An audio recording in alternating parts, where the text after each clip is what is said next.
in today. I just left a comment on BC Trucker, one of his videos, and we were talking about this because he had brought it up. In the early 80s, there were 5 licenses back then. You had your novice, your tech, your general, your advanced, and your extra. And you had to know code for all of them. Depending on what class would depend on how many words you needed to know.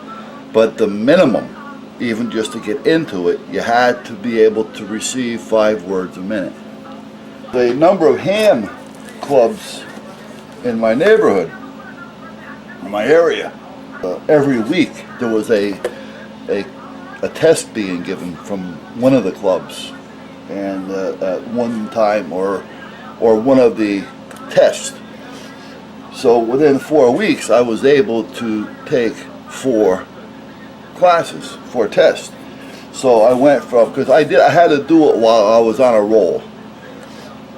And my wife actually did the first 2 with me, which made it a little bit easier, to be honest with you, especially when you're learning code, because then her and I would practice to one another while we were in the living room watching TV. But anyway, she went as far as a tech. She went with her novice and she went with her tech. She only did this basically because of me. And back then there was something called the phone patch, where I was able to call her on the home phone from my 2-meter. Now, it's not private by no means. Everybody's listening.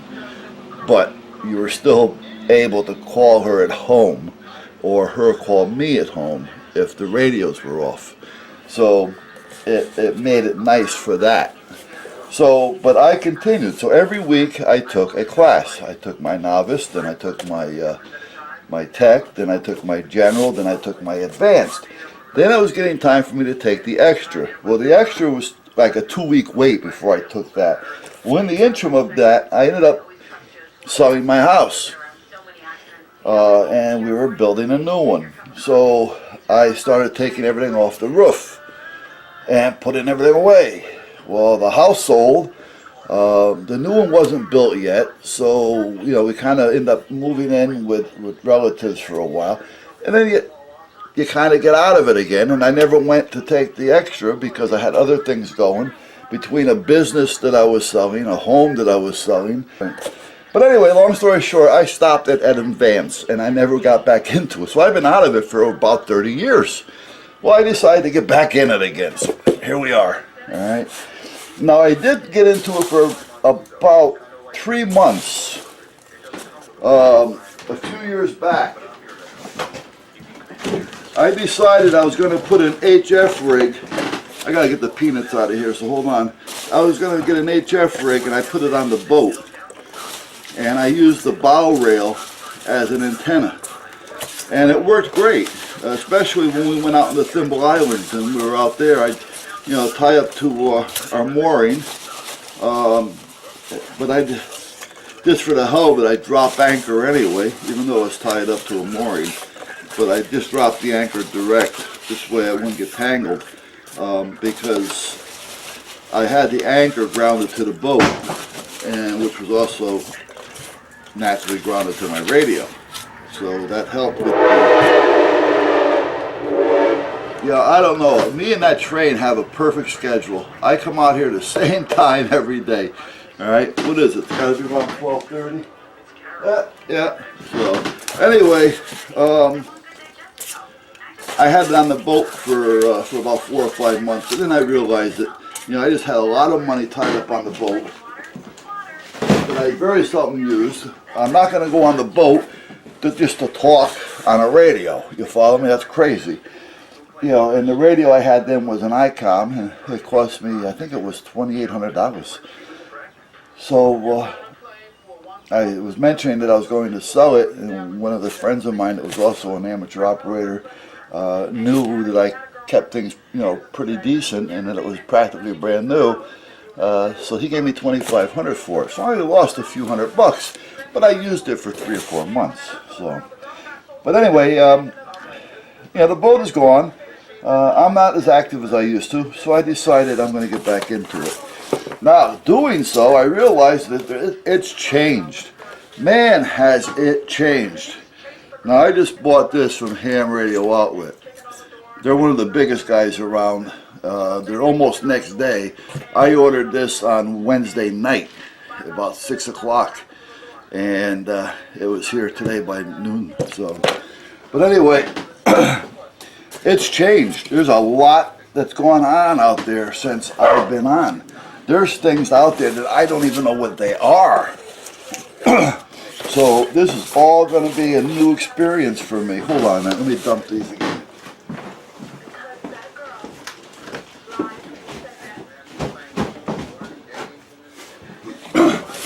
So I figure if I'm going to get into this and start to learn basically all over again, I might as well go with one of the more confusing radios. Well, basically one that I am not going to grow out of right away.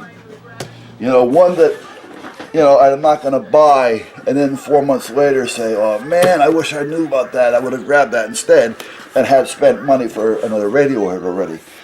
Now, I was looking at an ICOM. I like ICOM and Yaesu. I always have. Alinco, I also go for. It's not a bad radio at all. But those two are my ICOM and Yaesu are usually the ones that I'm going to go for first. If I see a good Alinco, a good deal on one, I'll grab it because there's nothing wrong with an Alinco. But these other ones out there that are coming out of there for $40, $50, forget about it. I have a pair of those, and I use them strictly when I'm working in the yard for the wife and I to communicate back and forth with one another because, well, never mind. I'm not going to get into it. If you don't know radios, you won't know what I'm talking about. But anyway, I bought the Yaesu, and I got the ICOM coming. Now, what I bought was the Yaesu FTM-400DM, which stands for Digital Mobile, and it's made by Yaesu, as you can see here. It has a color display, but doesn't show on the box. But it's also a digital radio. They have their own language. Now, it'll work on any repeater, just like any 2 meter or 440. This is a 2 meter 440 rig, but it's also digital. And their system is called System Fusion. ICOM calls it D-Star, Delta, D is in Delta, Star, all right, which is also a digital system. However, they won't work with one another. But the radios will work with one another on the 2 meter 440 analog side, so that's not a problem. So I will be able to talk to anybody with 2 meter 440, and with this one, anybody with 2 meter 440 with Fusion, which is not quite as popular as D-Star right now. D-Star has been around a lot longer, but with D-Star, the other radio, which is the ICOM ID, India Delta 880H Hotel, and that's the other one I have coming, so that'll probably be here early next week. So and they're both basically the same. They're redundant on a lot other than the digital side, but I decided, what the hell, if I'm going to get back into it, I don't want to get into it going too cheap and then get discouraged because I went into it cheaply, and then to find out later that if I want to get rid of it, I'm not going to be able to get as much for it. My loss is going to be greater because I bought a cheap unit. So I want to give it a chance. So by giving it a chance, I feel by buying a better radio, that's it. This is the head of the radio, by the way. This here, you can mount it on the radio or separate from the radio. This is the head unit. This is like the control unit, all right? So that's the head of the unit. I'm not going to get into all this packing and tell you how great the packing is, because that's dumb. I'm not going to tell you about the manual and all that, because you know what it is and the warranty. So, you know, why waste your time and mine? So, and also on this radio, until let me see, the end of June, they have a $100 rebate from Yaesu. So you have to send it in through Yaesu, but it's a $100 rebate. Now the radio isn't cheap, and decent radios as a rule aren't. Now sometimes you're paying for a name, and sometimes you're just paying for the technology behind that name. Now this radio was $600, $599.99, $600. No tax, no shipping, $600. But with the $100 mail-in rebate, it's going to cost me $500. And that isn't too bad for a newer type radio with what it has. It has GPS in it, it has all kinds of bells and whistles. It'll probably take me months to utilize or think about utilizing everything in this radio. I will get to a point of confusion to where I'm just going to say, screw it, why'd I even buy it? And I just know how it's going to work.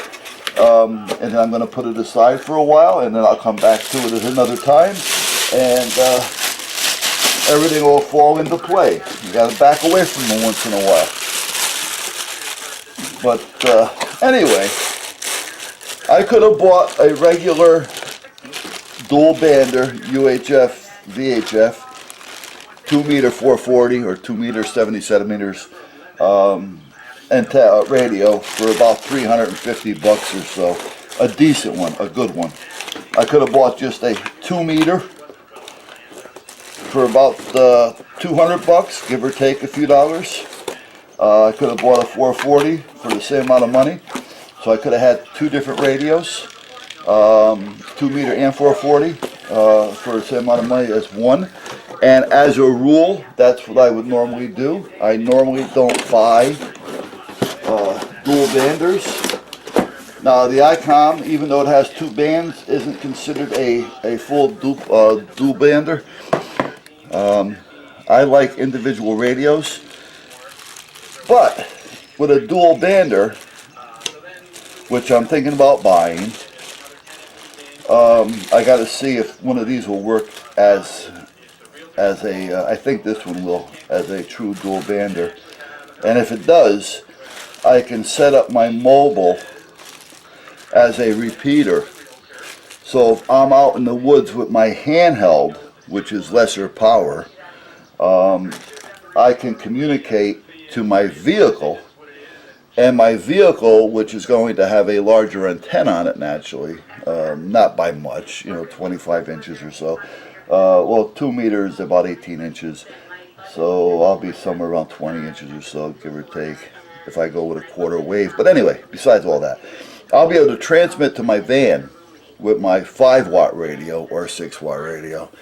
And at that point, the van will repeat my signal out into the world with the power of the radio. And I believe this radio is 50 watts. It may be 65, I really don't know, but 50 or 60 watts. Some of them are 70, some are 80, but I'm going to get greater distance than I would just by having a handheld. So it's got multiple uses. So basically this is what we have. This is the Yaesu FTM Foxtrot Tango. Where are we going here? Hold on. Okay, I want to make sure I rip all these stickers off. I know what I'm doing with them. Put this over here for now. Okay, anyway, that's where I'm at. So I'm not going to bore you with any more of this. I'll let you know once I get it temporarily hooked up here, because I do have an antenna on the garage roof that I can use. I made one a few years back for testing a radio for a gentleman.